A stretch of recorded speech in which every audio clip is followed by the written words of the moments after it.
Hello, everyone. I believe that as citizens of this planet, we have many things that we must achieve, but near to the top is that we should uplift each other.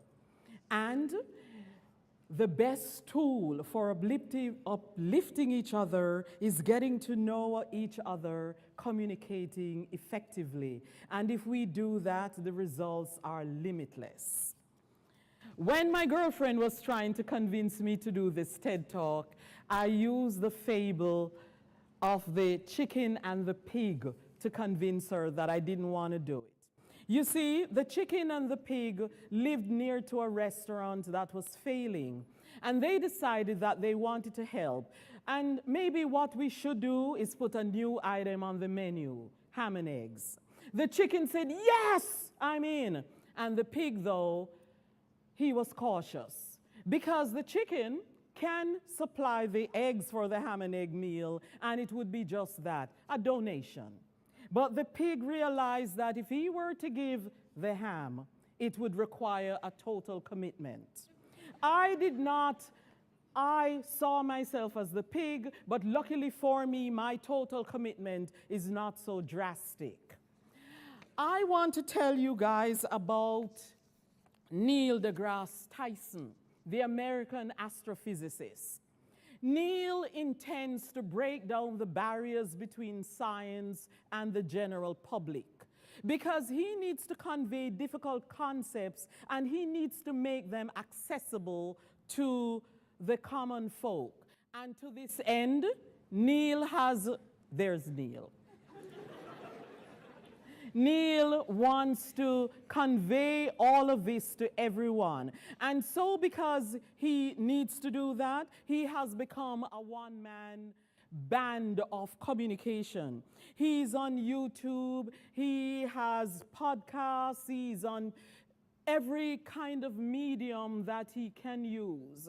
And he says that he wants to make sure that this difficult thing is available. Neil is successful. I know that because my Saturday detention boy in high school told me that that man has said smart things without causing us to sound stupid. Now, Neil has over 12 million Twitter followers, and he has a comic strip made for and about him. His topics range from aliens to my kind of food, spicy food. Neil is not going to stop because he hopes. On a recent YouTube interview with Logic, he said that he wishes for civilization to develop a scientific language so that we can be better citizens towards the future of our planet. We have that responsibility. This man's success has nothing to do with the fact that People magazine has determined that he's the sexiest astrophysics alive. John Newton, the next person I want to tell you about, was a slave trader. He did fairly well, even though he has the reputation of being terrible to his cargo, enslaved people.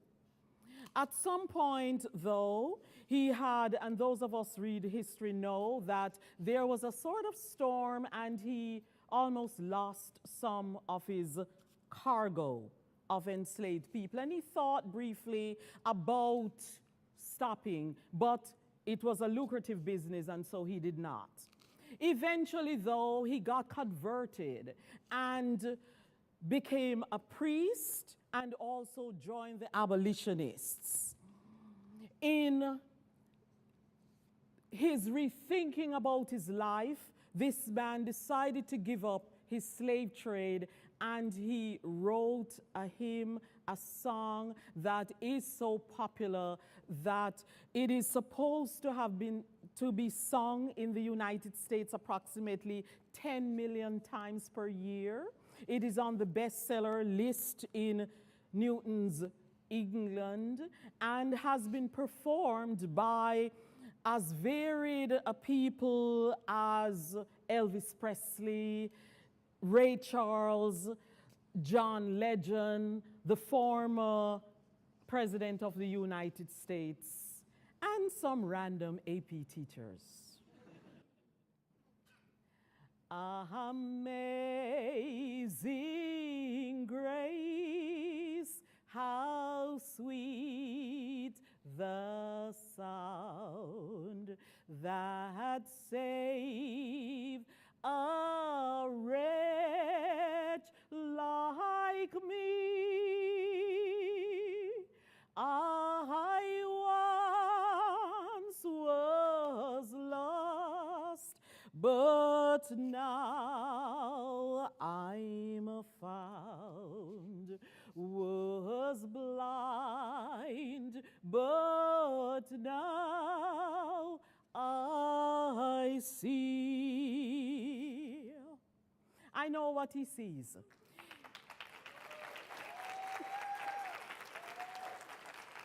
I know what he sees. He sees that my path was wrong. I need to change it. And he communicated that difference to us. What I was doing was wrong. Let me change it. And let me tell you about it. I want to think that perhaps some of the enslaved people that Newton traded landed on a Caribbean island, my home, Jamaica. In the 1970s, we had a lot of political upheavals. People were fighting and killing, warring factions each other. And the leaders of the country seemed either unwilling or unable to stop this. Luckily for us, they knew some people who knew how to communicate, the musicians. And so the musicians, led by the great philosopher Bob Marley, yeah, I know you agree with me, decided that they were going to try to do something. They had a concert that we called a peace concert. Bob was singing on stage and just having a good time, because Bob knows that one good thing about music is that when it hits you, you feel no pain. So he was using music and had the inspiration to invite these two political leaders on stage to see if perhaps he could get something to happen. He implored them, would you join me on stage and maybe just touch hands so that the warring factions would see that we are human? And they did. Which by extension is saying to their followers, let's stop the war, let's make some peace. That had a wonderful effect because they managed to convey to them, to communicate with them that we can do this. History says that Bob was singing, jamming, and I want to share the words. I'm not going to sing it, don't worry. But it's there, and I love the words because it just says that we can't be bought. This thing cannot be. It just has to be communicated, and then maybe we'll get the message. In addition to these people, I want to tell you about Theodore Geisel, or Dr. Seuss, as we know him. He wrote children's books and had some level of success also. But the regular Dick and Jane, it was boring. These children were perfect. They just lived wonderful lives. And yes, children and parents bought it. But there was no excitement. And so luckily for us, Geisel and his publisher did some kind of survey to find out what is going on. Business is just that, ordinary. In their research, they found out the things I told you about it just being And so what happened? A magnificent cat who found a rhyming hat was born. This book is supposed to be the 9th most read book, both sold. And the children in this setup, they were normal. They got into mischief. The cat did things. There was excitement. That is what made this book as popular it is. As I'm trying to paint a picture of people who have communicated, but there's a difference between communicating and effectively communicating. I believe that it doesn't matter where you're from, what your circumstances are, or anything, we have a responsibility to communicate.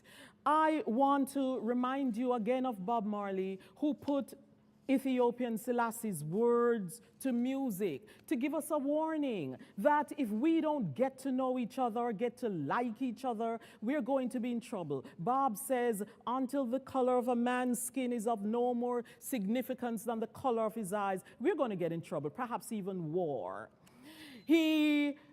Thomas Mann implores us, he says we ought to be ashamed to die until we have won some victory for humanity.